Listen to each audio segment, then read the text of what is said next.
അമേരിക്കയിൽ നിന്നുള്ള മുൻ സൈനിക പൈലറ്റും ലോകപ്രശസ്ത സർവകലാശാലയിലെ പ്രൊഫസറും ഇനി ശ്രീനാരായണ ഗുരു സന്യാസ പരമ്പരയിൽ. ശ്രീനാരായണ ധർമ്മത്തിന്റെ ആഗോള പ്രചാരണത്തിന് മറ്റൊരു നിർണായക അധ്യായത്തിനാണ് മുംബൈ വേദിയായത്. അമേരിക്കൻ ആകാശങ്ങളിൽ നിന്ന് ആത്മീയതയുടെ ഉയരങ്ങളിലേക്ക്. മുൻ സൈനിക ഉദ്യോഗസ്ഥനും ലോകപ്രശസ്ത പൈലറ്റുമായ പ്രൊഫസർ ബ്രൂസ് റസൂൽ സ്വാമി ബ്രഹ്മാനന്ദ എന്നും എഡ്രിയാൻ സ്വാമിനി ചിന്മയി ദേവി എന്നും പേര് സ്വീകരിച്ചാണ് ശ്രീനാരായണ ഗുരുദേവന്റെ സന്യാസ പരമ്പരയിൽ ചേർന്നത്. 2 US പൗരന്മാർക്ക് ഗുരുവിൻ്റെ ശിഷ്യത്വം സ്വീകരിക്കുകയാണ്. ഗുരു ഫിലോസഫിയിൽ അവർ ഉറച്ചു നിൽക്കുകയാണ്.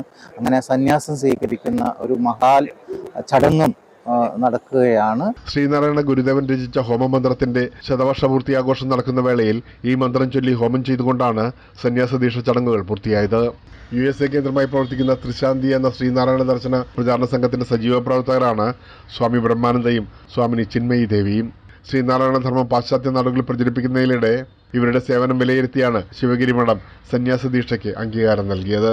ഗുരുദേവ ദർശനത്തിന്റെ ആഗോള പ്രചാരണത്തിലേക്ക് അമേരിക്കയിൽ നിന്നുള്ള ഈ ആത്മീയ യാത്ര പുതിയ ചരിത്രമായി മാറുകയാണ്. ഇനിയൊരു ഇടവേളയ്ക്ക് ശേഷം കാണാം മഹാരാഷ്ട്രയിലെ കൂടുതൽ വാർത്തകളും വിശേഷങ്ങളും.